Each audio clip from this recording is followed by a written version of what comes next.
আজকে আমাদের অতিথি মানবাধিকার আন্দোলনের দীর্ঘদিনের মুখ কর্মী। প্রথম আমাদের প্রশ্ন, এসআইআরটা কি, তাদের অবস্থা এখন কি, তারা কি নাগরিক নয়? এসআইআর করে কাউকে যদি ভোটার লিস্ট থেকে বাদ দিয়ে দেওয়া হয় তাহলে সে মানুষটা কি, তাদের কি দেশ ছেড়ে চলে যেতে হবে? উত্তর অনিশ্চিত। সর্বভারতীয় স্তরে, রাজ্য স্তরে এসআইআর হবে না। আপনি দাবি করছেন হয়েছে এসআইআর, আর আপনি তলায় তারপরে উত্তরে লিখছেন ইন্টেন্সিভ রিভিশন, পরীক্ষক ছাত্রকে তো 0 দিয়ে দেবে। আমি ভারতীয় নাগরিক কি নাগরিক নয়, যে অভিযোগ করেছে তাকে প্রমাণ করতে হবে আমি ভারতীয় অভিযোগ। এরমভাবে তুড়ি মেরে আমার নাম বাদ দেওয়া যাবে না। 2003-এ বাজপেয়ী সরকার একটা নাগরিকত্বের সংজ্ঞা বদলে দেয়, মারাত্মকভাবে বদলে দেয়। যেদিন আধার হয় সেদিন লেখা আছে আধারে নাগরিকত্ব নয়, এটা পরিচয়পত্র। তো তুমি এটা বলছো কেন? নাগরিকত্বের প্রমাণ নয় তো, ইট is none of your business. তার মানে এপিক হয়ে গেলে আর কোনো ডকুমেন্ট নেই, আর নাগরিকত্ব কোনো প্রশ্ন ওঠে না, কাউকে বাদ দিতে পারবে না। নাম একবার ঢুকে গেলে নাম বাদ দেওয়াটা সহজ নয়। Sanctity of the electoral roll is prime important, সবচেয়ে গুরুত্বপূর্ণ স্যাংসিটি। এখানে একটা পদ্ধতির মাধ্যমে এসছে যে নির্বাচন কমিশনকে নির্বাচন করবে প্রধানমন্ত্রী, বিরোধী দলনেতা এবং দেশের প্রধান বিচারপতি। 2023 সালের ডিসেম্বর মাসে মোদী সরকার নিয়োগের আইন এনে বলল দেশের প্রধান বিচারপতি করতে পারবেন না, প্রধানমন্ত্রী করবেন, বিরোধী দলনেতা করবেন ও ক্যাবিনেটের একজন মন্ত্রী করবেন। নমস্কার, আজকাল.ইনের এক বচন বহু বচন অনুষ্ঠানে আপনাদের স্বাগত জানাই। আজকে আমাদের অতিথি মানবাধিকার আন্দোলনের দীর্ঘদিনের মুখ কর্মী সুজাত ভদ্র। সুজাতবাবুকে স্বাগত জানাই। তো আমরা এই অনুষ্ঠানে চেষ্টা করি যে মানুষটির কথা আমরা শুনব, সেই মানুষটির জীবন, তার যাপন এবং তার অভিজ্ঞতা, এই সমস্তটাকে কিছুটা ছুঁয়ে যাওয়ার। সেই কারণে আমরা একদম গোড়া থেকে শুরু করার চেষ্টা করি। এই যে মানবাধিকার আন্দোলনে জড়িয়ে পড়া, রাইট টু প্রিভেসিটা রাখা, রাইট টু প্রিভেসি, অবশ্যই রাইট টু প্রিভেসিটা তো অবশ্যই রাখতে হবে, কিন্তু তবুও যতটুকু বলা যায়। গান্ধী বলতেন খুললাম খুললা, আমার জীবন হচ্ছে পাতার মতো, পাতার পুরো খোলা। তা আমরা সেরকম নই, যাই হোক। তো আমি শুরুটা জানতে চাইবো যে মানবাধিকার আন্দোলনের সঙ্গে এবং এই সংগঠনের সঙ্গে কিভাবে জড়িয়ে পড়া হলো শুরুতে? এটা হচ্ছে আমি যে পাড়ায় থাকতাম এবং আমি যে বাড়িতে বড় হয়েছি,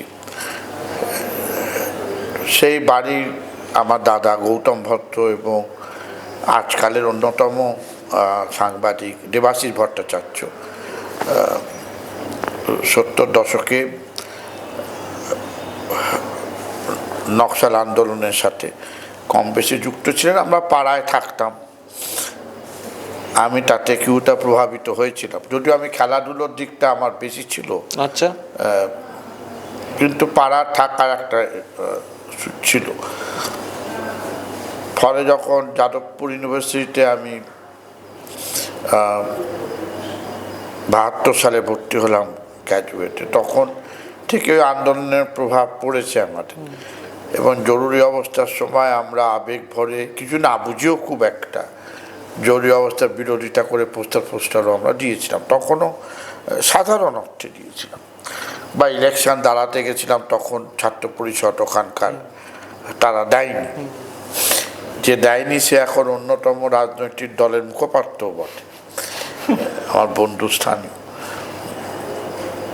তারপরে আমরা এমার্জেন্সি উঠে যাওয়ার পর আমরা যাদবপুরে সংগঠন গড়ে তুলি, ডিএসএফ, এবং তখন এসএফআইদের সাথে আমাদের বিরোধ হয়। এই কুণাল বসু, সুজন চক্রবর্তী, এরা আমরা সব কন্টেম্পোরারি। আমি ইউনিয়নে জিতিও, আর্টস ফ্যাকাল্টি ইউনিয়নে আমি জয়লাভও করি ভাইস প্রেসিডেন্ট হিসাবে।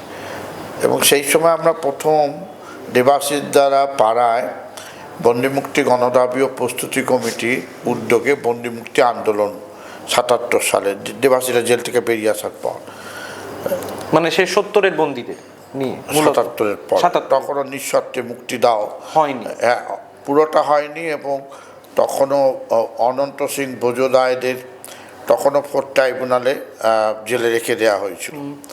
আবার ওদিকে জনতা সরকার বলেছিল চরণ সিং হিংসা করলে তাদের ছাড়া হবে না, একটা কিছু। সেই বিতর্ক একটা আমরা সেই সময় দেবাশিসদার একটা অসাধারণ পাড়া, দেবাশিসদা পাড়া, অরুণ এবং অরুণদা লেখা এবং গৌতম বসুর আঁকা পোস্টার এক্সিবিশন হয়েছিল, অসাধারণ।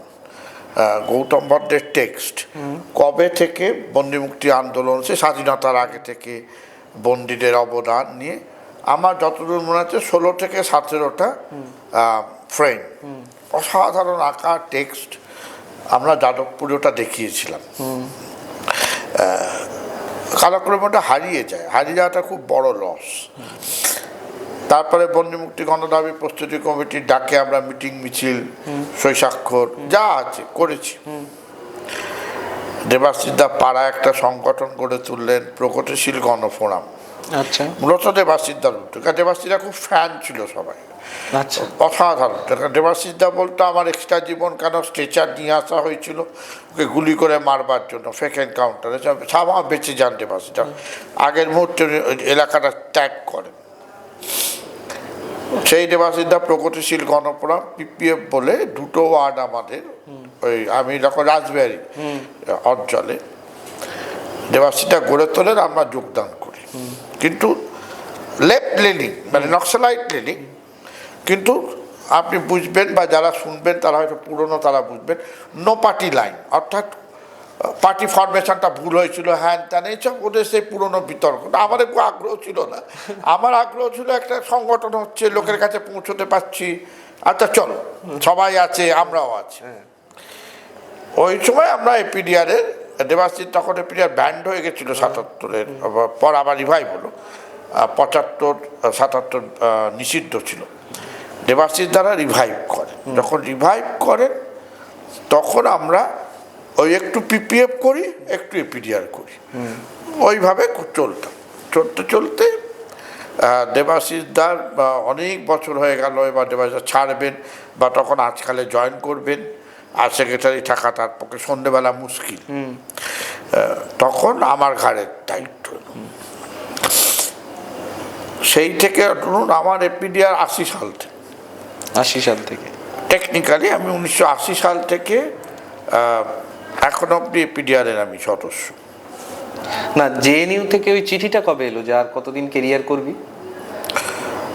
বন্দিমুক্তি 77, 78, তখন আমি মাঝে কখনো জেএনইউ, আমি তখন জেএনইউ চলে গেলাম, জওয়াহরলালে ওটা পড়ছি, কখনো চলে আসছি। ওই গবেষণার নাম করে ন্যাশনাল লাইব্রেরিতে কাজ আছে, আমি স্কলারশিপ পেতাম, ন্যাশনাল লাইব্রেরিতে কাজ আছে বলে আমি চলে আসতাম। এবং আমার তখনকার আমার বিষয় ছিল, আমি ওটা নিয়ে আর চর্চা করিনি, যে চীনে আমি চীনা ইতিহাস নিয়ে আমার গবেষণা। চীনে অকমিউনিস্ট গণ আন্দোলন 1926 থেকে 1936। আচ্ছা, অকমিউনিস্ট, হ্যাঁ। এবং সেটা আমার বিষয়, সেটা আমি গবেষণা করেও ছিলাম। এখন আমি তখন একটু চীনাটা জানতাম, চীনা ভাষাটা, অরিজিনাল সোর্স থেকে আমি লিখেও ছিলাম। তারপর আর এইসব দেবাশিসদা বললো আর কত কেরিয়ার করবে। আর সেই সময় কলেজ সার্ভিস কমিশন হচ্ছে, আপনার মনে থাকবে 77 একটা কলেজ সার্ভিস কমিশন হচ্ছে। আমি এখানে এসেছিলাম, অ্যাপ্লাই করে দিয়েছিলাম, দাদা গিয়ে জমা দিয়ে দিয়েছিল। ইন্টারভিউ যখন ডাকে তখন আমি এখানে ইন্টারভিউতে চান্স পেয়ে গেলাম। এবং অদ্ভুত তারিখ, যেদিন আমি জমা দিলাম থিসিস, তার পরের দিন আমার অ্যাপয়েন্টমেন্ট লেটার এলো। আচ্ছা, তখনই দেবাশিসদাদের প্রবল চাপ এলো, আর কত কেরিয়ার করবে, সবই কাকতালীয়। তখন আমি বললাম ছেড়ে দিই। একদিনের নোটিশে আমি আর কন্টিনিউ করলাম না। আমার স্যার বিখ্যাত লোক ছিলেন, জিপি দেশপান্ডে, নাটকের, আমার চীনা ইতিহাসের আমার শিক্ষাগুরু, বলেন ছেড়ো না, পাগলামি করে না। আমার তো পাগলামি রয়েছে বলে আমি ছেড়ে দিয়ে, মনে আছে আমি 6 তারিখে ট্রেনে চাপলাম, দিল্লি এক্সপ্রেস টিকিট পাইনি, 8 তারিখে কলকাতায় জয়েন করে, ওই যে জয়েন করে গেলাম একটা কলেজে। সেই দিন পর্যন্ত ওই কলেজেই ছিলাম। আর এই সব আন্দোলন করে বেরিয়েছে, মানবাধিকার আন্দোলন। তখন আমাদের নামটা আপনি জানেন, এপিডিআর, এটা গণতান্ত্রিক অধিকার রক্ষা সমিতি। তখনও মানবাধিকার শব্দটা প্রচলিত হয়নি। 80-র দশকে দেবাশিসদারই উদ্যোগে আমরা 10ই ডিসেম্বর মানবাধিকার দিবস পশ্চিমবাংলায় আমরা শুধু পালন করতাম। আচ্ছা আচ্ছা, অর্থাৎ একটা পলিটিক্যাল টোন আছে গণতান্ত্রিক অধিকারের উপর। বা নাগরিক অধিকার রক্ষা সংগঠন, people's union for civil liberty, যারা পিউসিএল করে তারা নাগরিক অধিকার রক্ষা সংগঠন। আমরা এই দুটোর নিয়ে আবার আর একটা নতুন শব্দ যোগ করলাম, মানবাধিকার আন্দোলন। এবং 10ই ডিসেম্বর দ্বিতীয় বিশ্বযুদ্ধের পরে নাৎসিবাদের ভয়ঙ্কর অত্যাচারের পটভূমিতে সারা বিশ্বের রাষ্ট্ররা এই মানবাধিকার ঘোষণা গড়ে তোলে 30টা ধারায়, যেখানে অত্যাচার করাটা অপরাধ, কাউকে কৃতদাসত্বে রাখা। এই মানবাধিকার আন্দোলনের তো একটা আন্তর্জাতিক ইতিহাসও আছে এদেশে না, আন্তর্জাতিক ক্ষেত্রে অবশ্যই অবশ্যই। আন্তর্জাতিকে এখন সবই হিউম্যান রাইটস বলে। আন্তর্জাতিক যে মানবাধিকার আন্দোলন, সেটা আপনি অ্যামনেস্টি ইন্টারন্যাশনাল নাম বলুন, হিউম্যান রাইটস ওয়াচ বলুন, অথবা ভারতবর্ষের বাইরে যে সমস্ত সংগঠন আছে তারা মূলত হিউম্যান রাইটসই বলে। কিন্তু আমাদের ঐতিহাসিকভাবে নামটা গণতান্ত্রিক অধিকার বলে, তখন গণতান্ত্রিক 72-এ আপনি জানেন যে পরিস্থিতি, সবাইকে খুন করছে, ফেক এনকাউন্টার করছে, বলপূর্বক নিখোঁজ করছে, তখন গণতন্ত্রের কাঠামোটাই রক্ষা করাটা প্রধান স্লোগান ছিল। ফলে সেই স্লোগানটা ছিল, নামটা সেই সংগঠনের সেইভাবে গড়ে ওঠে। কিন্তু পরবর্তীকালে এপিডিআর তার লক্ষ্য উদ্দেশ্যে 77-78 সালে মানবাধিকার ঘোষণাটাকে তার উদ্দেশ্যের মধ্যে নিয়ে আসেন। এবং আমরা ধীরে ধীরে তখন ওই আন্দোলনে যুক্ত হয়ে যাই। প্রায় নেশার মতো আমরা ওই সংগঠনটা করেছি। যখন করেছি সমস্ত সততা উদ্যম দিয়ে আমরা সেই সংগঠন করেছি। এবং বহু বছর বাদে যখন 87-তে অর্চনা গুহ মামলা আবার উঠল, ওদের পরিবার মামলা লড়াই করলেন, আমরা বাইরে থেকে রুনু গুহ নিয়োগী সাসপেনশন কেন হবে না, অর্থাৎ তিনি প্রধান অ্যাকিউজ ছিলেন, একটা মাত্র মামলা টিকে আছে, রুনু গুহ নিয়োগীকে সাসপেন্ড করতে হবে। এটা আমরা এবং নারী নির্যাতন প্রতিরোধ মঞ্চ, মৈত্রী চট্টোপাধ্যায় তখন বেঁচে ছিলেন, সম্মিলিতভাবে আমরা জনমত গড়ে তোলবার চেষ্টা করেছিলাম। প্রচণ্ড চাপ দেওয়া হয়েছিল বামপন্থ সরকারের ওপর, রুনু গুহ নিয়োগকে কেন আপনারা সাসপেন্ড করবেন না, সাসপেনশন তো পানিশমেন্ট নয়, কিন্তু একটা মামলা চলছে, তার প্রবল ক্ষমতা, ফলে ওই অবস্থায় মামলাটাই অসম মামলা, ক্ষমতাবানের সাথে অক্ষমতাবান, যাই হয়নি সাসপেন্ড, তো মামলা হয়। 96 সালে রায়ও বেরোয়। ওই সময় আমরা বিপুল পরিমাণে পিডিআরে বন্দিমুক্ত, যখন আজিজুল হক জেলে, দ্বিতীয় পরে 77-এ সব বন্দিমুক্তি হলো, তারপর আবার আজিজুল হকরা জেলে গেলেন, তখন আমরা বাইরে এবং আদালতে আমরা কোর্ট চত্বরে ঢুকলাম। আদালতে আমরা কেন আজিজুল্লাহ বিনা বিচারে আটক, তখন 10 বছর একটা করে ডেট পড়তো, আবার 6 মাস বাদে একটা ডেট পড়তো, আবার 6 মাস বাদে ডেট পড়তো, দুটো ডেটে 1 বছর তার অতিক্রান্ত হয়ে যেত।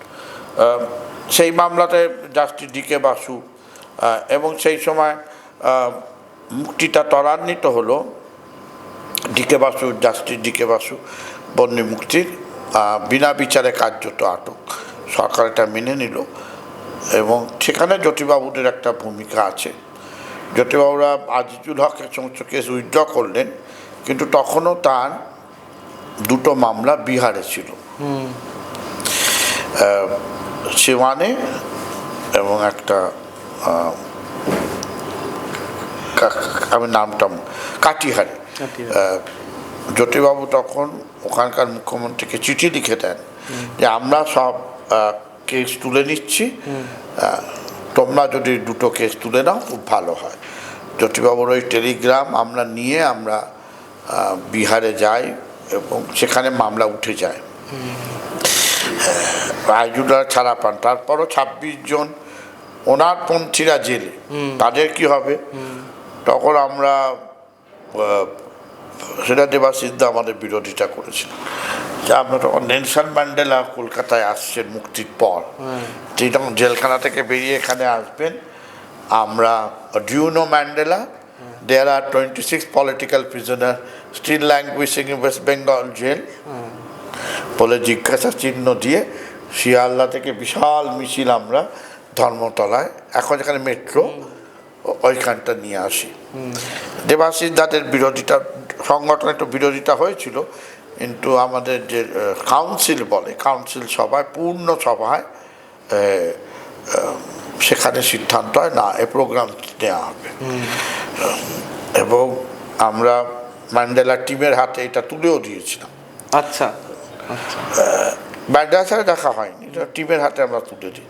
কিন্তু যেটা করেন, যেটি স্টেডিয়ামে আপনারা ইতিহাস ঘাঁটলে দেখতে পাবেন, স্টেডিয়ামে, নেতাজি ইন্ডোর স্টেডিয়ামে ওনাকে সম্বর্ধনা দেওয়া হয়েছিল। তখন বিরোধী দলনেতা হচ্ছে আমাদের অজিত পাঁচা,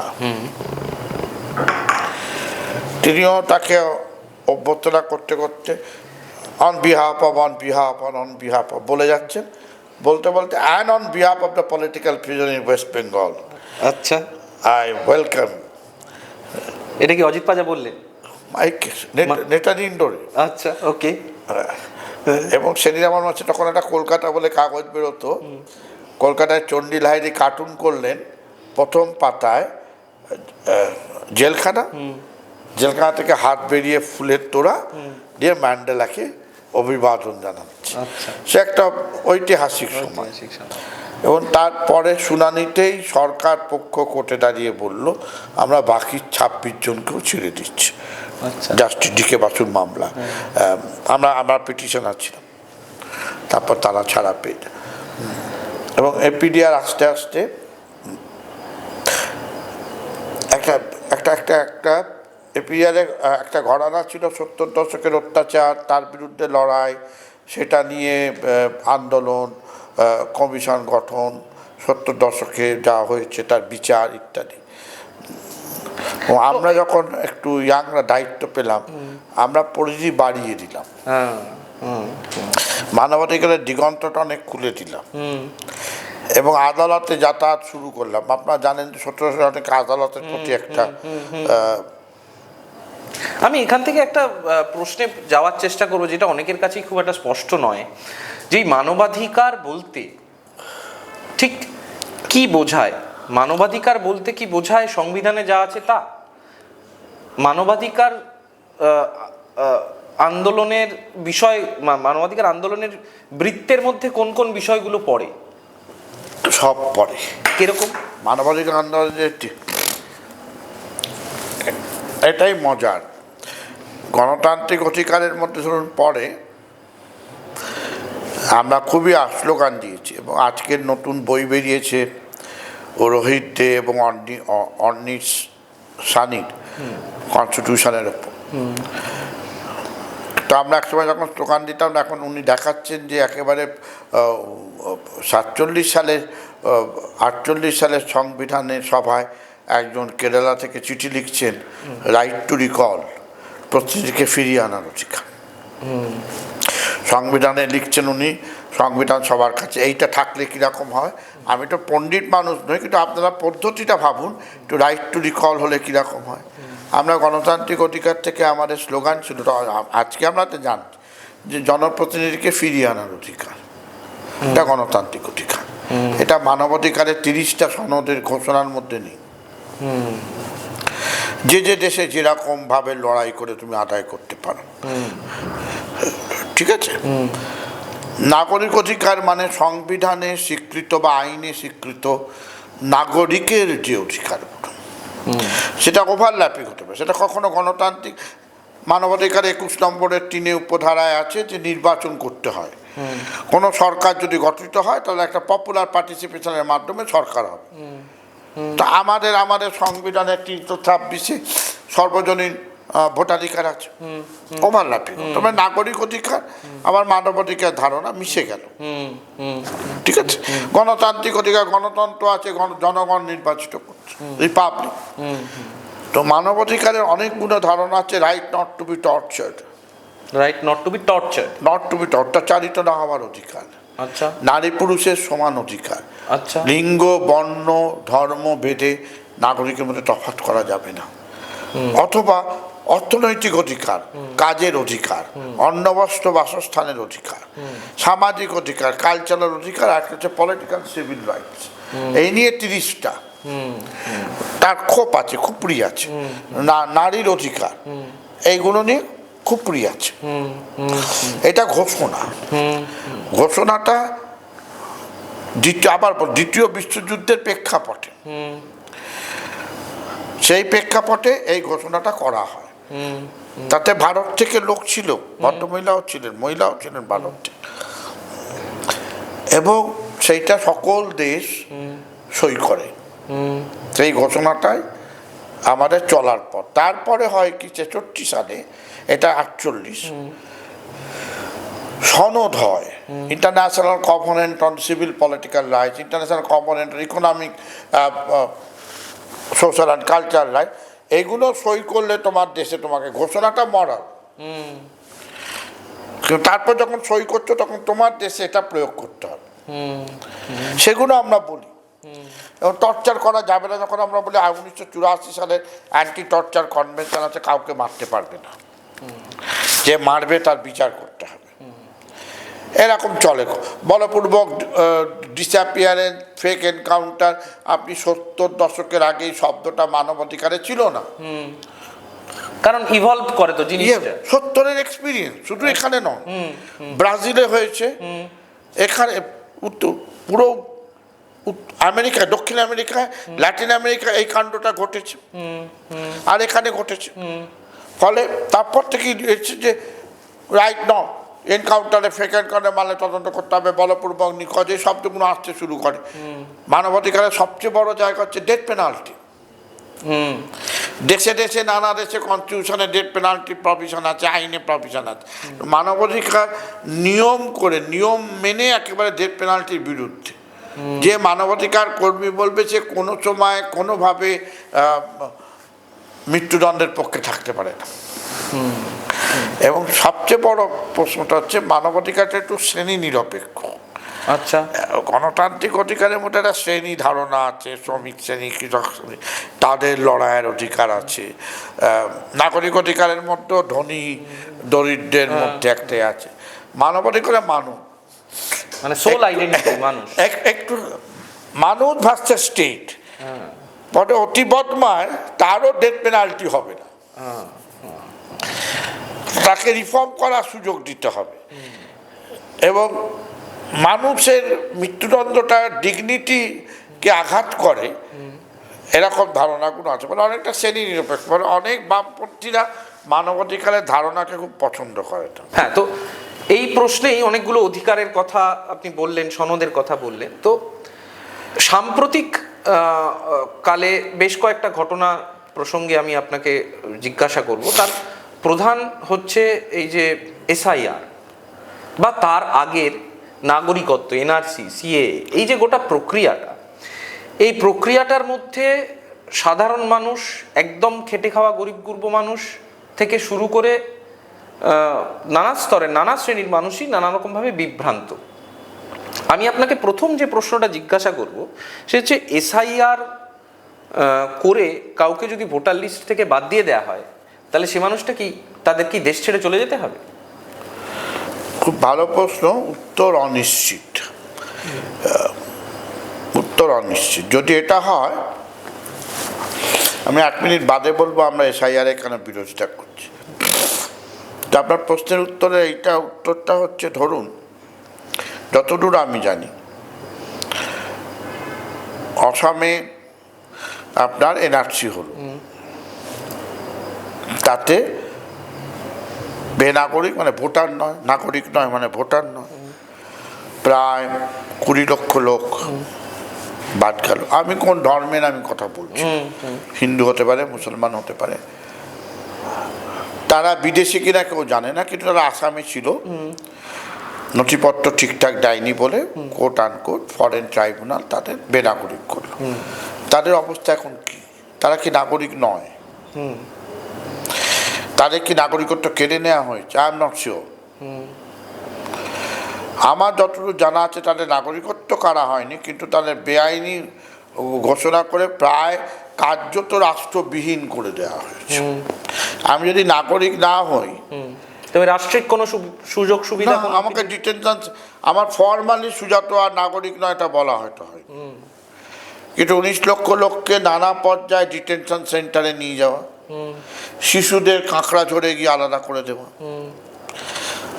তারপরে তাদের অনেক দিন জেলবাসের পর ছেড়ে দেওয়া। কিন্তু তাদের স্ট্যান্ডটা কি, আসামে যে ভোট হবে তারা কি ভোট দিতে পারছে না, ফলে তারা ভোট দিতে না পারা মানে তারা নাগরিক নয়, তাই ভোট দিতে পারছে না, ডিসকোয়ালিফিকেশন হয়ে গেছে। তারা একটা রাষ্ট্রবিহীন নতুন নাগরিক সম্প্রদায় গড়ে উঠল, এবং সেটা বিহারে এত লোকের মধ্যে কতজন মারা গেছে, তারপরও কিছু লোক যারা থাকবে তারা রাষ্ট্রবিহীন হয়ে গেল। পশ্চিমবাংলার ক্ষেত্রেও তা হতে পারে। আমাদের তর্ক ওটা ফরেন ট্রাইব্যুনাল করেছিল, কিন্তু এটা তো ইলেকশন কমিশন করতে পারে কিনা, হ্যাঁ সেইটা ফরেন ট্রাইব্যুনাল, ফরেনার্স অ্যাক্ট 1946, যদিও মাননীয় প্রধানমন্ত্রী কদিন আগে ভাষণে বলেছেন যে কলোনিয়াল মাইন্ডসেট চেঞ্জ করতে হবে, খুব ভালো কথা। নিজে কলোনিয়াল আইনেই আসামের 46 সালের আইনেই আসামের লোকদের তুমি ফরেনার বলে বিচার করেছো, মোটেই নতুন আইনে নয়, ব্রিটিশ আইনে। বাদ দিও, প্রথম আমাদের প্রশ্ন এসআইআরটা কি। আমার বিনীত নিবেদন, এসআইআর বলে কিছু হয়নি কোনোদিন, আইআর হয়েছে। আইআর মানে ইন্টেন্সিভ রিভিশন, একটা স্পেশাল ইন্টেন্সিভ রিভিশন। ইয়েস, এই শব্দটা অর্থ অন্য, আইনে এর শব্দ অর্থ অন্য। আচ্ছা, আইনে যদি আপনি স্পেশাল ডিভিশন করতে চান তাহলে একটা মাত্র কেন্দ্রে অথবা সেই কেন্দ্রের একটা অংশে করতে হবে। আচ্ছা, তার মানে এই প্রক্রিয়াটাই বেআইনি। সর্বভারতীয় স্তরে, রাজ্য স্তরে এসআইআর হবে না, মানে আইন বলছে এটা হওয়া সম্ভব নয়। 21 নম্বর যে আইন আছে তার 3 নম্বর উপধারায় বলা আছে, বিশেষ রিভিশন হতে গেলে একটি রাজ্যে, একটি কেন্দ্রে বা তার একটা অংশে। কীরকম, ধরুন একটা দাঙ্গা লাগলো, লোক পালিয়ে গেল, ধরুন গঙ্গা ভাঙন হলো, ধরুন ভূমিকম্প হলো, বিশাল বন্যা হলো, টালমাটাল হয়ে গেল, সামনে ইলেকশন, সেই অঞ্চলে ভোটার লিস্টে তোমাকে রিভিশন করতে। হ্যাঁ, এবং এরকম হয়েছিল স্পেশাল রিভিশন যে শব্দটা আমরা বলছি, একদিনের সময় দেওয়া হয়েছিল। একদিনে হয়েছে? একদিন। সুপ্রিম কোর্টে গিয়ে বলে, সুপ্রিম কোর্ট বলে 15 দিনের কমে কিছু হবে না, ফলে ওটার ডাইমেনশন আলাদা, ইন্টেন্সিভ রিভিশনের ডাইমেনশন আলাদা। এবং আপনাদের একটা দেখালে হয়তো আপনাদের সন্দেহের নিরসন হবে, লোক এটা বুঝতে চাইছেন না, ভাবছেন আমরা গুলতাপ্পি দিচ্ছি। এইটা কবেকার ঘোষণা, 27 অক্টোবর 2025। এই যে পশ্চিমবাংলার ক্ষেত্রে, মানে 12টার ক্ষেত্রে। আপনারা দেখুন হেডিংটা কি আছে, last SIR qualifying dates held in. তারপরে এইদিকে কলমটা পড়ুন, হ্যাঁ, 1/1/2002, 1/1/2003, 2000। ওপরে হেডিংটা পড়ুন, সাব হেডিংটা, এইটা এসআইআর, তারপরে এইটা পড়ুন, qualifying date of the last intensive revision. Intensive revision আপনি দাবি করছেন হয়েছে এসআইআর, আর আপনি তলায় তারপরে উত্তরে লিখছেন ইন্টেন্সিভ রিভিশন। পরীক্ষক ছাত্রকে তো 0 দিয়ে দেবে। যে এসআইআর এর লিস্ট দেখা বলছে, এটা এসআইআর এর তালিকা, তুমি তারপর দেখাচ্ছ অন্য জন্তু, কি করে হয়? হতে পারে না। এইটা আমাদের বক্তব্য, ইন্টেন্সিভ রিভিশন হতে পারে। আপনি আমাকে দেখান আমরা কেন বিরোধিতা করছি।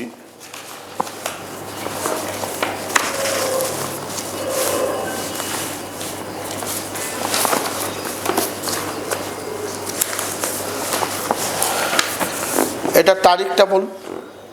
7ই আগস্ট 2024। এটাতে কি লেখা আছে বলুন? হ্যাঁ, revision of photo electron, special revision, special summary revision, SSR হয়। 7ই আগস্ট ইলেকশন হয়ে যাওয়ার পর, লোকসভা হয়ে যাওয়ার পর 2024 সালে 7ই আগস্ট ইলেকশন কমিশন 3টে রাজ্য বাদে, হরিয়ানা, ঝাড়খণ্ড আর মহারাষ্ট্র বাদে বলল সারা পশ্চিমবাংলা সহ বিহার সহ সর্বত্র এসএসআর হবে। এসএসআরের কী কাজ? আমরা এগুলো কেউ বিরোধিতা করেছি? এসএসআরের 4টে কাজ, যে কোনো রিভিশনের 4টে কাজ। ইলেকশন কমিশনের কাজ 4টে। 1, কত লোক মারা গেছে, তাহলে নামগুলো বাদ যাবে। একটা রিভিশন থেকে একটা রিভিশনের মধ্যে কত লোক মারা গেছে। 2, সুজাতর নাম একের জায়গায় 2, 3, 4 জায়গায় আছে কিনা। 3, আমি এখানে আছি, আমি অন্য জায়গায় চলে গেছি, পার্মানেন্ট পাকাপাকিভাবে। 4, নতুন যারা আসবে 18 বছর বয়স সম্পন্ন করেছে তাদের নাম ভোটার তালিকায় সংশোধন করা। এইটা বাইরে ইয়েস। এর আগে বারবার রিভিশন হয়েছে, কোনো দিন এসব গন্ডগোল শুনেছেন? ইলেকশনের ইতিহাসে এরকম কোনো গন্ডগোল হয়নি। এবং তার 4 নম্বর একটা ফর্ম আছে, 6 নম্বর একটা ফর্ম আছে, 7 নম্বর একটা ফর্ম আছে। ধরুন এবার আমার নামটা ইলেকশনের জাপরোডে উঠলো, তাতে আপনি আমাকে বললেন সুজাত এখানকার বাসিন্দা নয়, আমার রোল তালিকা বেরিয়ে যাবার পর তখন ইলেকশন কমিশন বিচার করবে আমি ভারতীয় নাগরিক কি নাগরিক নয়। যে অভিযোগ করেছে তাকে প্রমাণ করতে হবে আমি ভারতীয় অভিযোগ। এরমভাবে তুড়ি মেরে আমার নাম বাদ দেওয়া যাবে না। কমিশন সুমতো নিজে থেকে যাচাই করতে পারবে না অভিযোগ না আসা পর্যন্ত। ক্লাসিক্যাল কেস কি? ক্লাসিক্যাল কেস রাহুল গান্ধীর বিরুদ্ধে 2টো মামলা আছে। একটা সুব্রমণিয়াম স্বামীর মামলা আছে, রাহুল গান্ধী ভারতের নাগরিক নন, ইংল্যান্ডের নাগরিক। সে মামলা গেছে, আর একটা মামলা পড়ে আছে, রাহুল গান্ধী ইংল্যান্ডের নাগরিক। তাহলে ইংল্যান্ডের নাগরিক প্রমাণ করা যায় রাহুল গান্ধী ভারতের নাগরিক নয়, লিডার বা অপোজিশন কেন, তার নাগরিকত্বই চলে যাবে। 2টো নাগরিকত্ব আমাদের দেশের নেই। কার দায়? রাহুল গান্ধী দিব্যি ঘুরে বেড়াচ্ছে, প্রমাণ করবে কে? যে অভিযোগ করেছে। এবং বাল্ক করা যাবে না, ইন্ডিভিজুয়াল কেসগুলো যাচাই হবে। তুমি পরের প্রশ্ন হচ্ছে তোমার কি ক্ষমতা আছে তুমি নাগরিকত্ব এমনি যাচাই করা? আমার আপত্তিটা কি? এনুমারেশন ফর্ম যেটা আছে, তুমি 2003 বলছো কেন না? 2003-এ বাজপেয়ী সরকার একটা নাগরিকত্বের সংজ্ঞা বদলে দেয়, মারাত্মকভাবে বদলে দেয়। আচ্ছা, তুমি তাই 2003টা ধরে আছো। তুমি তোমার মারফতে এনআরসি করা, অর্থাৎ কে ভারতীয় কে ভারতীয় নয়, তার আগে তার বাবা আছে কিনা, মা আছে কিনা, মা ইলিগাল কিনা না বাবা ইলিগাল কিনা প্রমাণ দাও। ওইটা যেটা নাগরিকত্বের ধারণা, যেটা একমাত্র ভারত সরকার ঠিক করতে পারে, সেটা ইলেকশন কমিশন দিয়ে তুমি চালিয়ে দিলে এই নতুন এমুনারেশন ফর্মে। এই এমুনারেশন ফর্ম আমরা জানি না, কোনোদিন কোথাও এই এমুনারেশন ফর্ম নেই, ফর্মটাই নেই। তারপর তো আমাকে ফিল আপ করতে হবে, এতদিন কমিশন করে যেত, এখন আমায় ফিল আপ করতে হবে, সেটা একটা অন্য প্রশ্ন। আচ্ছা, কারোর নাম যদি এখানে না ওঠে, কারোর নাম উঠলো না, আমাদের তর্কটা অন্য, আগে ওটা বুঝতে হবে। আমরা বলছি ইলেকশন কমিশনের নাম ওঠানোর কাজ আছে, নাম বাদ দেওয়া প্রয়োজনে যদি অভিযোগ আসে। তো ইলেকশন কমিশনের 1950-এর দশক থেকে, যবে থেকে ইলেকশন কমিশন হয়েছে সুকুমার সেনের সময় থেকে আজকে পর্যন্ত ইলেকশন কমিশনের নাগরিকত্ব যাচাই করার কোনো অধিকার নেই।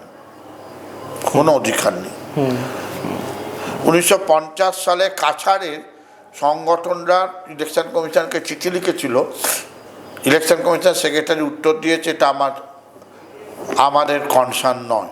আমি একটা উদাহরণ দিই, আমি তারপর আপনার কথায় যাব। দেখুন, এর থেকে খুললাম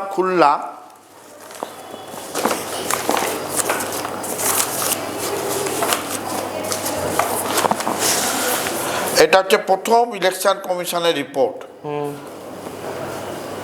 ওরা বার করেছে। 83 সালে পার্লামেন্টে পেশ করা হয়। 25 নম্বর পাতায় ইলেকশন কমিশন লিখছে, এর থেকে আর কোনো ব্যাখ্যা হতে পারে না। আমরা ইলেকশন কিসে হচ্ছে? 50 সালের আইনে, 51 সালের আইনে, 60 সালের রুলসে, তারপর উত্তর হচ্ছে। সেই সময় আপনি ভাবুন 80-র দশকে উত্তর পূর্বাঞ্চলে বিদেশি খাটাও, বাংলাদেশ তখন হয়ে গেছে। তখন মিজোরামের মুখ্যমন্ত্রী চিঠি লিখছেন ইলেকশন কমিশনকে যে আমার ভোটার তালিকা আপনি যা বার করেছেন গাদা গাদা বিদেশি ঢুকে আছে। একই কন্টেক্ট, নামগুলো বাদ দিন। উত্তর শুনুন কমিশনের। Commission clarified to him that a question of illegal migrant was not the concern of the commission or any authorities working under the superintendent, control and direction. এই তিনটে শব্দ হচ্ছে 324 নম্বর অনুচ্ছেদের শব্দ, এটা দিয়ে কমিশন চলে। It would be inappropriate and without jurisdiction to issue any instruction to local election officers to delete name. তোমার যদি কিছু বলার থাকে, please take up the issue with the ministry of home affairs. Absolutely. তারপরে দেখুন Meghalaya doubtful citizenship বলছো, sir doubtful registered officer সুট সুমতো নিতে পারে না। বুঝে এই পুরো প্রক্রিয়াটাকেই আপনারা বলছেন বেআইনি? বেআইনি। আমরা বলছি এটা অদ্ভুত। তুমি আগস্ট মাসে বললে 2024-এ ভোটার তালিকা সামারি যেটা রাখালাম এসএসআর করো, এসএসআর হলো, ডিসেম্বরে তালিকা বেরোলো, তুমি আবার ওই এসএসআরে কি ছিল, ওই মৃত লোক হ্যান ত্যান, তুমি আবার তাহলে কেন অক্টোবরে নোটিশ দিচ্ছ কেন? তোমাকে ব্যাখ্যা দিতে হবে। 2002-এর মোটেই 2002-এর পর কিছু হয়নি, বাজে কথা। তারপর তো প্রতি ইলেকশনে আইন অনুসারে লোকসভা হোক, বিধানসভা হোক, এমনকি উপনির্বাচন হোক, সব সময় তালিকা আপডেশন। তো 2002-এর পর আর কিছু হয়নি, তাহলে অক্টোবর মাসের এই সামারি রিভিশন, স্পেশাল সামারি রিভিশনটা এসএসআর কি করে হলো? তুমি ব্যাখ্যা দাও। 2009 ডিলিমিটেশন হয়, হ্যাঁ, ডিলিমিটেশনের পর ভোটার তালিকা করতে হবে চেঞ্জ, এটা নিয়মের মধ্যে পড়ে, সেটাও হয়েছে। 2024-এ অত বড় একটা ইলেকশন হয়ে গেল ভারতবর্ষ জুড়ে, তখনও রিভিশন হয়েছে। তুমি আবার এখন রিভিশনটা চাইছো কেন? এর কোনো ব্যাখ্যা নেই। এত তাড়াতাড়ি চাইছো কেন? এরও কোনো ব্যাখ্যা নেই। 2003 আপনাদের গাইডলাইন, ওরা বারবার বলছে 2003 হচ্ছে গাইডলাইন। দেখুন কমিশন যদি খুব অনেস্ট হতো, কমিশন অনেস্ট হলে কমিশন করতো কি, এটা কমিশনের ওয়েবসাইটে আপনি পাবেন না, নেই। অঞ্জলি ভরদ্বাজ বলে একজন আরটিআই মহিলা, তিনি আরটিআই করেছিলেন যে এইগুলো দাও, বলে হারিয়ে গেছে। যদি হারিয়েই যায় তাহলে তোরা এটার ভিত্তিতে কি করে করছো? তার 32 নম্বরের দেখুন, it is clarified that it is not the job of the enumerator to determine the citizenship of an individual. তিনিও বলছেন তোমার কি দেখার কাজ, অরিজিনাল রেসিডেন্সে আছে কিনা, তার বয়সের প্রমাণটা আছে কিনা, এবং কতগুলো নথি, 18 থেকে 19টা নথি, এত বিস্তৃত নথি ছিল, কারোর পেতে কোনো অসুবিধা হতো না। তুমি তার বদলে এমন 11টা নথি দিয়েছো, তার মধ্যে একটা পাসপোর্ট অধিকাংশ লোকের নেই, বয়স সার্টিফিকেট, বার্থ সার্টিফিকেট প্রায় কাউরি নেই গ্রামে গরিব লোকদের, আর তুমি পার্মানেন্ট রেসিডেন্ট সার্টিফিকেট আছে, এসব কারোর কোথাও নেই। এনআরসি থেকে 3টে ডকুমেন্ট তুলে এখানে ঢুকিয়ে দিয়েছো, যেগুলো সহজলভ্য। তুমি যদি ভোটার বান্ধব হতে, সর্বজনীন ভোটাধিকারটা যদি আমাদের 326-এ হয়, স্বাধীন ভারতে একমাত্র সর্বজনীন ভোটাধিকারটা স্বীকার পেয়েছিল, সকলের ভোট দেওয়া আছে, সে পণ্ডিত অমর্ত্য সেন থেকে শুরু করে নিরক্ষর মানুষ, 1 ভোট 1 পার্সন 1 ভ্যালু 1 ভোট, তাই যদি হবে, তাহলে তুমি এমন কিছু আইন আনছো, এমন কিছু দলিল চাইছো, যে দলিলগুলোর অস্তিত্ব অনেক সময় নেই। তুমি নাগরিকত্ব বলছো, আধার নাগরিক, কে নাগরিকত্বের প্রমাণ তোমার থেকে কে চেয়েছে? তুমি কেন বলছো কেন? যেদিন আধার হয় সেদিনই লেখা আছে আধারে নাগরিকত্ব নয়, এটা পরিচয়পত্র। তো তুমি এটা বলছো কেন? নাগরিকত্বের প্রমাণ নয়, নয় তো। তো তুমি তো নাগরিকত্ব যাচাই করতে তোমার ক্ষমতা নেই তো। তো তুমি নাগরিকত্বের ইস্যু আনছো কেন? পরিচয়পত্র, ইয়েস। তুমি তাহলে 22 সালে না আধারের সঙ্গে এপিক এপিক কানেক্ট করা লেখা লিঙ্ক করলে কেন? এপিক তুমি নিলে না কেন? এপিক তুমি নিলে না কেন? এপিক একমাত্র ইলেকশন কমিশনের সৃষ্ট এপিক। এপিকের কার্ডে কি লেখা আছে দেখুন।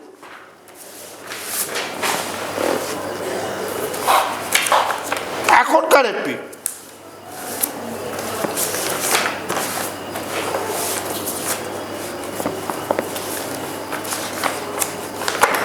কোথায় গেল দেখো, এইটা এখনকার একদম এখনকার কালার আপনার এপিক। একটু এখানে পড়ুন আপনি, ইলেকট্রাল আইডেন্টিটি কার্ড দেখুন, ছবির ইলেক্টর ফটো আইডেন্টিটি কার্ড লেখা আছে তো। তা ইলেকট্রাল কে? ইলেকট্রাল কে? সিটিজেন ছাড়া ইলেকট্রাল হয় না। নাগরিক সেই ভোটার। এই তো তর্ক। তুমি তো বলছো electoral ID card, photo ID card, তারপরে সে ভোটার। তো তুমি এইটা কেন ডকুমেন্টে রাখোনি? এটা তো সবচেয়ে বড় নাগরিকত্বের। পাসপোর্ট যদি প্রমাণ হয় নাগরিকত্বে, তাহলে electoral identity card, photo identity card কেন নয়? এর জন্য সেশন লড়াই করেছে নরসিংহ রায়ের সাথে। সেশনে আত্মজীবন শেষে লড়াইয়ের কথা লেখা আছে। এই কুরেশির বিখ্যাত আনডকুমেন্টেড ওয়ান্ডার বলে ইলেকশন কমিশনের বই আছে, তাতে লেখা আছে কি লড়াই হয়েছে। ফটো আইডেন্টিটি মানেই হচ্ছে ডুপ্লিকেট না হয়, সোজা কথা। কেন হলো? আমার মত, তা আমার নিজের মত, 2004 যখন সাইনিং ইন্ডিয়া বিদায় নিল, তখন গবেষণায় দেখা গেছিল 78% লোকের এপিক হয়ে গেছে।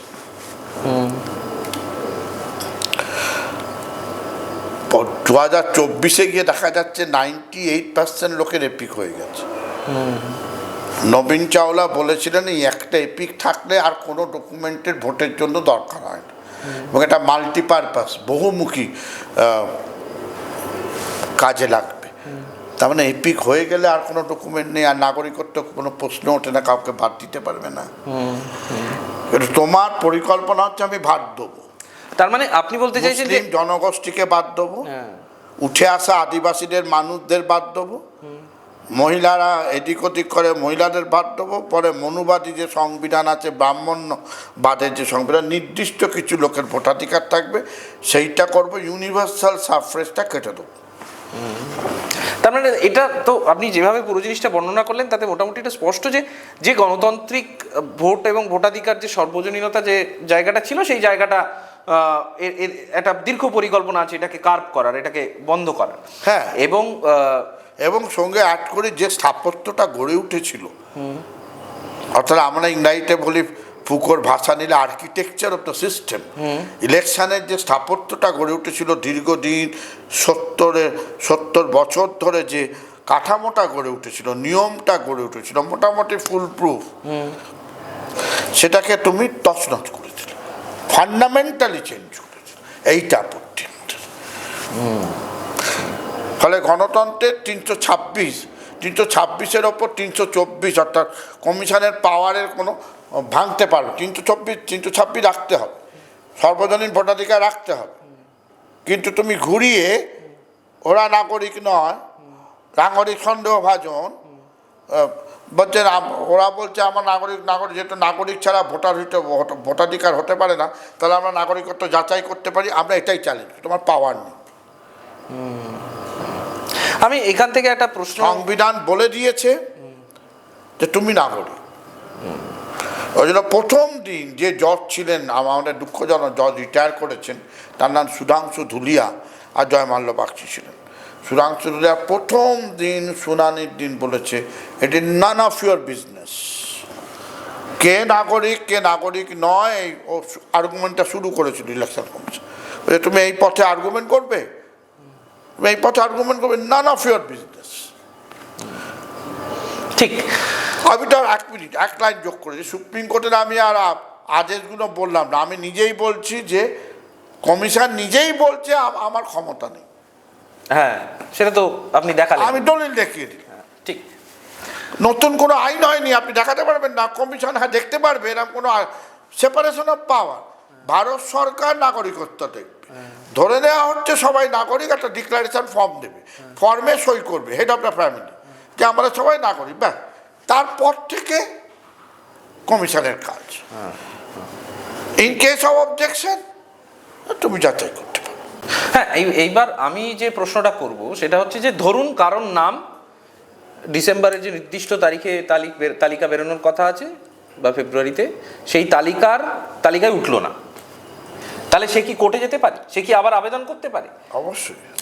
এবং সেই আবেদন, সেই হিয়ারিং কি ইলেকশন কমিশন করবে না কোর্ট? আবেদনের পদ্ধতি আছে, যদি তার নাম বাদ যায় প্রথমে ইলেকশন কমিশনের কাছে অ্যাপ্লাই করতে হবে। ওকে। তার তারিখ সব দেওয়া, ডেট টেলে বলে এর মধ্যে তুমি ক্লেম করতে পারো। আমার অবজেকশন ক্লেম করতে গেলে ক্লেম, এবং তালিকাটা ভুল আছে সেই জন্য ড্রাফট বেরোয়, তারপর ফাইনাল তালিকা বেরোয়। এমনকি ফাইনাল তালিকা বেরোনোর পরও ওই নমিনেশন শুরু হবার আগে তার মধ্যেও তুমি অ্যাপ্লাই করতে পারো। ওকে। 2 সেটাতেও মনোপুত না হলে আমি কোর্টে তো যেতেই পারি। বহু মামলা ইলেকশন কমিশনের হয়েছে, বহু মামলা। মানে আপনি মনে করাচ্ছেন বলে তো 4 ঘন্টা লেগে যাবে। আপনি মনে করাচ্ছেন 1962 সালে একজন ভোটারের পাকিস্তানের পাসপোর্ট পাওয়া গেল তার কাছ থেকে। আচ্ছা। তাহলে সে ভারতীয় নয়। ডিএম সোজা তার নাম, ডিএম তখন লোকাল ইলেকটর ঘাঁচ করে কেটে দিল। সেই মামলা হতে হতে সুপ্রিম কোর্ট অব্দি আসে 62 সালে। সুপ্রিম কোর্টের 5 জন বিচারপতি বলছে তুমি কে হে নাম বাদ দেওয়ার, আমরা ঠিক করব কে নাম বাদ যাবে কি নাম বাদ না যাবে। যে কোনো কারণে পাকিস্তান পাসপোর্ট নিয়েছে, কবে নিয়েছে, যে পাকিস্তান চলে যাবে কিনা না কি কারণে নিয়ে, সব আমাদের দেখতে হবে। একবার তার নাম যখন উঠে গেছে, সেটা পদ্ধতির মাধ্যমে উঠেছে, তুমি তার নাম বাদ দিতে বিনা পদ্ধতিতে ওই পদ্ধতি না মেনে পারো না।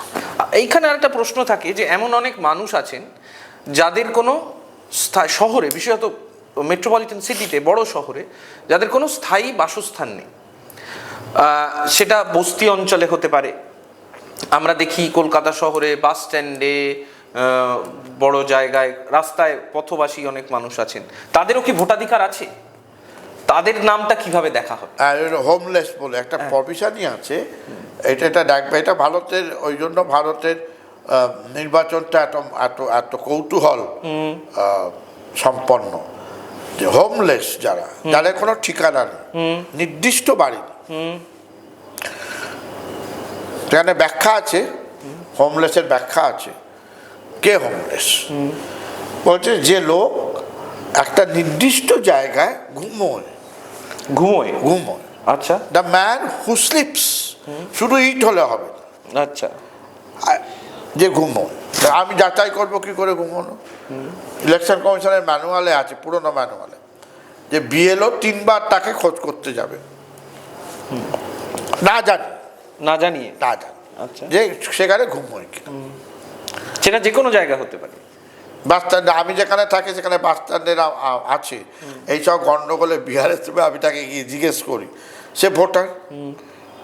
আমি যখন Ballygunge science college university human rights যেতাম, ওই দেখবেন বিড়লা মন্দিরের উল্টো দিকে একজন বুড়ো বুড়ি থাকে। তা আমার এইগুলো মাথায় থামিয়ে আমি তাকে রাস্তায় নেমে জিজ্ঞেস করলাম, সে উত্তর দেবে কি দেবে না করছিল, কে আমি চেনে না। তারপর অনেক বলার পর তাদের নাম আছে। তো এখনকার ইনস্ট্রাকশনে বলা আছে নাম, তোর হোমলেস নাম উঠবে, ওইটা একবার জিজ্ঞেস করতে হবে তুমি কোথার থেকে এসছো, কোথায় তোমার বাড়ি ছিল। এইটা এই কমিশনের নতুন। আচ্ছা। কিন্তু হোমলেস সেক্সুয়াল ওয়ার্কার, যৌনকর্মী, যারা তো ট্রাফিক হয়ে আসে, অনেকে অনেকভাবে যৌনপল্লীতে চলে আসে, তাদের মানে পাচার হয়, তবু তারা ভোটার। আচ্ছা।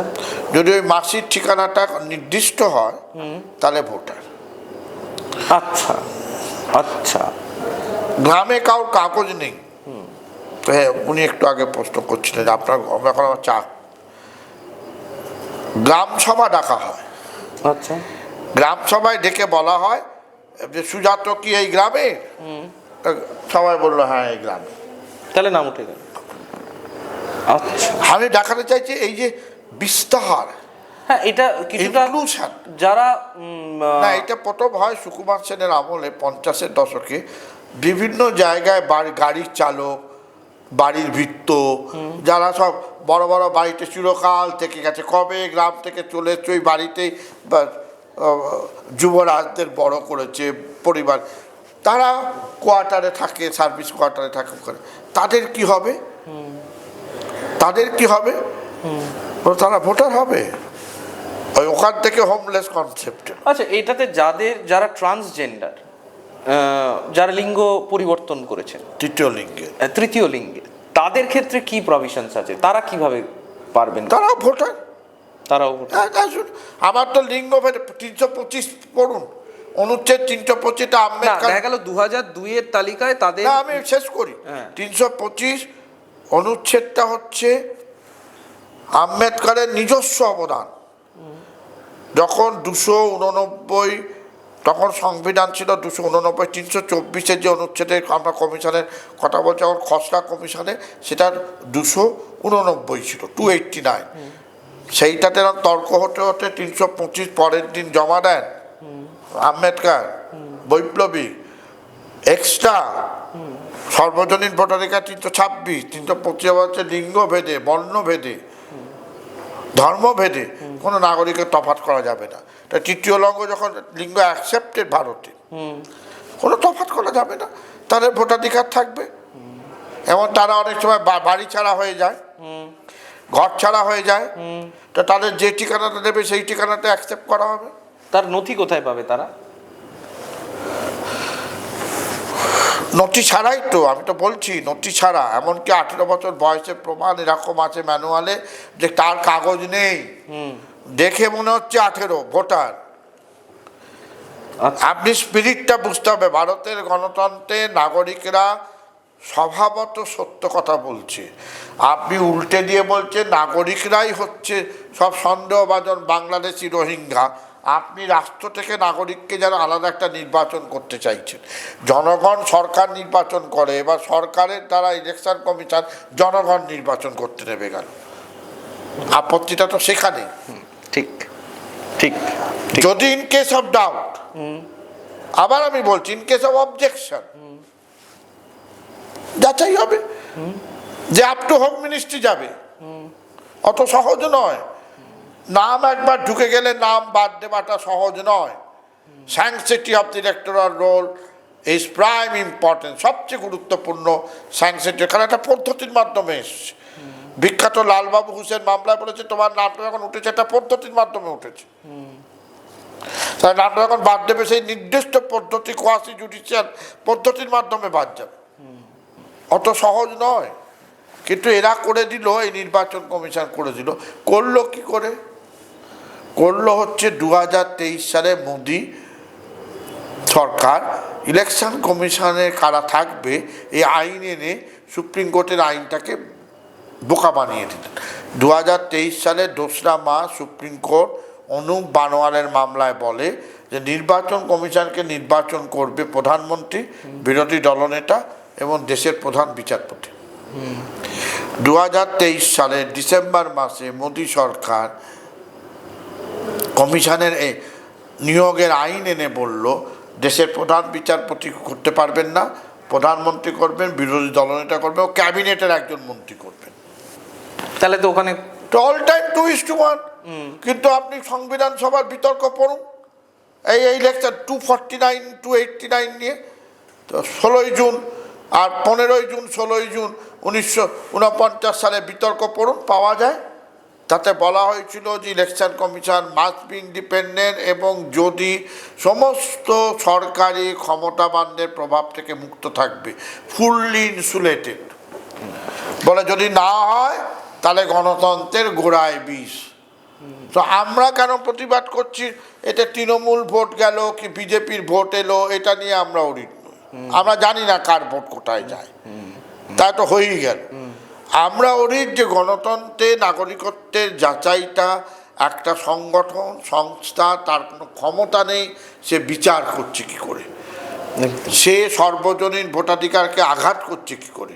তো এইখান থেকে একটা প্রশ্ন উঠে আসছে বারবার, সেটা হচ্ছে অনুপ্রবেশকারী। আমরা বিভিন্ন জায়গায় দেখতে পাচ্ছি যে বলা হচ্ছে যে এরা বাংলাদেশে চলে যাচ্ছে, কারা বস্তি পাকা হয়ে যাচ্ছে, এরকম নানা রকম কথা বিভিন্ন সংবাদ মাধ্যমে বিভিন্ন জায়গায় প্রকাশিত হচ্ছে।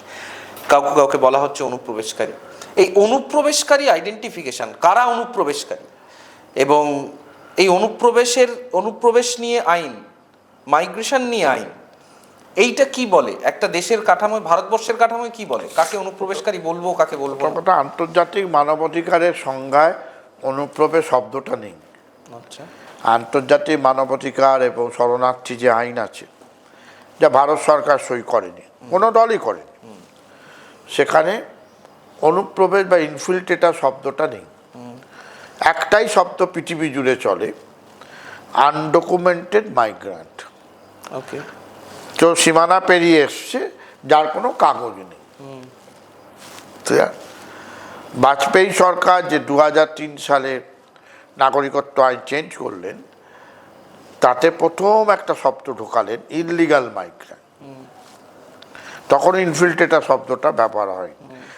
ইললিগাল মাইগ্রেন্ট ধর্ম নিরপেক্ষভাবে, অর্থাৎ আমি সুজাত কোট আনকোট, আমি হিন্দু, নামে হিন্দু, আমি পেরিয়ে এলাম, আমি অনুপ্রবেশকারী নই,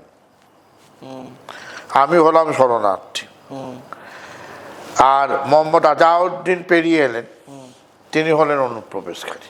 আচ্ছা, ধর্মভেদে একই লোক, ধর্মভেদে একই কানুন ভেঙে ঢুকছে দুজন, একজন হয়ে গেল শরণার্থী, কল্পিতভাবে সে বাংলাদেশে অত্যাচারিত, আফগানিস্তানে অত্যাচারিত শরণার্থী, কল্পিতভাবে একজন মুসলমান, সে ওই প্যান ইসলামিক রিপাবলিক করবার জন্য ঢুকছে। তা তো নয়, অর্থনৈতিক কারণেও কেউ আসতে পারে, নানা কারণ। এবং একটা দেশ, যেদের অখণ্ড ভারত ছিল, রাজনৈতিক কারণে যে দেশটা ভাগ হয়েছে, আসলে সাধারণ মানুষের কোনো সম্পর্ক নেই তখন দেশ ভাগ হয়। সীমান্ত থাকলে সীমান্ত পেরিয়ে আসবে, একটু বধিষ্ণু দেশে যেখানে সুযোগ আছে সেখানে সে আসবে। পৃথিবী জুড়ে এটা নিয়ম। আপনারা জানেন, সমুদ্র পেরিয়ে পেরিয়ে লোকেরা সব বোটে করে করে এখানে ওখানে ঢুকে পড়ে, ফলে অনুপ্রবেশ শব্দটা নেই। এবং সবচেয়ে মজাদার, আপনাদের মিডিয়াতে কখনো কভার হয়নি, 2021 সালে এই ভারত সরকার মরক্কোতে মাইগ্রেশনের ওপর ইন্টারন্যাশনাল ইউনাইটেড নেশনের কনফারেন্স হয়, তাতে ঘোষণা হয়। ঘোষণা আমেরিকা সই করেনি, ভারত সই করেছে।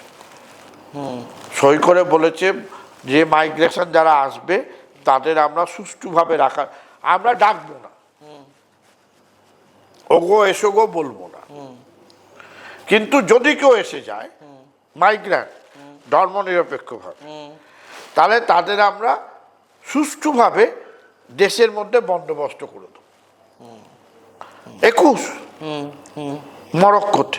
তখনও বলছো না ইনফিল্ট্রেটার শব্দটা, হুজুর আমরা ইনফিল্ট্রেটার মনে করি, ইনলিগাল মাইগ্রান্ট এই শব্দটা, আনডকুমেন্টেড মাইগ্রান্ট মেনে নিচ্ছে এই ডেফিনেশন।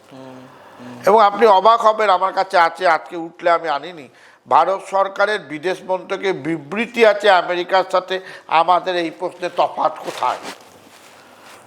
21 সালে যে আমরা যদি কেউ আসে তাদের আমরা সুষ্ঠু বন্টন করে রেখে দেবো। সুষ্ঠু বন্টন মানে ডিটেনশন সেন্টার, সুষ্ঠু বন্টন মানে অনুপ্রবেশ স্ট্যাম্প মেরে বুলডোজার দিয়ে ওপারে পাঠিয়ে দেওয়া, সুষ্ঠু বিন্যাস মানে রোহিঙ্গা বলে কাউকে মায়ানমারের কাছের সমুদ্রে গিয়ে আন্দামান থেকে জলে ফেলে দেওয়া, প্রত্যেকটা মানবতার বিরুদ্ধে অপরাধ। আর 2, অনুপ্রবেশ কত আছে আপনার সাংবাদিক জগতে আছে, বলুন আজকের তারিখ পর্যন্ত পার্লামেন্টে কোনো তথ্য আছে, কোনো পরিসংখ্যান আছে এত রোহিঙ্গা পার্লামেন্টে? ওসব রাজনৈতিক দলের প্রচার আমি বলছি না। হোম ডিপার্টমেন্টের নিত্যানন্দ রায় বলুন বা হোম ডিপার্টমেন্ট বলুন, তারা পার্লামেন্টে বারবার প্রশ্ন করা হয়েছে কত অনুপ্রবেশ আছে, কত রোহিঙ্গা আছে, কত অমুক আছে, কত জানাও, জানাও, জানাতে পারে। তথ্য নেই, এইটাই ভয়ানক। তথ্য নেই কিন্তু প্রচার চলছে, এটা জেনোফোবিয়া সৃষ্টি করে, এটাই গণহত্যার সামাজিক ভিত্তিভূমি সৃষ্টি করে। উই পোকা করে আমি মেরে দেবো, মাথা নিচের দিকে কে করে পা উল্টো দিকে করে আমি পেটাবো বলে স্বরাষ্ট্রমন্ত্রী, কেন্দ্রীয় স্বরাষ্ট্রমন্ত্রী বলেন, এটা জেনোসাইডিক্যাল ভাষা। ইহুদিদের যখন হত্যা করা হয় তখন পিগ বলা হতো, রাওয়ান্ডায় যখন গণহত্যা হয়েছে র্যাট বলা হতো। যে কোনো গণহত্যার ভাষা হচ্ছে মানুষকে নিচে মনুষ্যেতর হিসেবে বিবেচনা করা, সমতার দৃষ্টিতে না দেখা, সমমর্যাদার দৃষ্টিতে না দেখা, এবং সেই আমার এনিমি, ভারতের যাবতীয় খারাপের সে এনিমি, এবং তাকে মারো। আমেরিকায় যখন ইমিগ্রেশন তাড়াচ্ছে জুন জুলাই, তখন আমি আমেরিকায় ছিলাম, কিভাবে সমস্ত লাটিনোদের তাড়াচ্ছে, আজও তাড়াচ্ছে। তখন গবেষণা বেরোচ্ছে যাদের তাড়াচ্ছ তারা দেশের ইকোনমিতে কি দারুণ ভূমিকা পালন করে, যে কাজগুলো হোয়াইটরা করে না। ইমিগ্র্যান্ট স্পেসিফিক সব অকুপেশন সব বন্ধ হয়ে গেছে, সব বন্ধ হয়ে গেছে। যেখান থেকে তুলছে বলে আমেরিকাতেও ইনফিল্ট্রেটার বলে না, ইমিগ্র্যান্ট, ইললিগাল ইমিগ্র্যান্ট। সেখানে ফাইট হচ্ছে। তুমি এখানে তুমি অনুপ্রবেশ কেউ জানে না, কোনো সংখ্যা নেই, কোনো তথ্য নেই। তুমি বলছো অত রোহিঙ্গা ঘুরে বেড়াচ্ছে, অত বাংলাদেশি ঘুরে, বিহারে পেল না। আসামে আপনি দেখলেন, আসামে বেশি হিন্দু বাদ গেছে, কম মুসলমান বাদ গেছে, বুমেরাং হয়ে গেছে। আসামের স্লোগান কি? হিন্দু মুসলমান যে আছে সবাইকেই বার করে দাও, তাই তো আসামের আন্দোলন। এখানে ওখানে বিজেপির আন্দোলন কি? ওরা শরণার্থী, এরা অনুপ্রবেশ করে।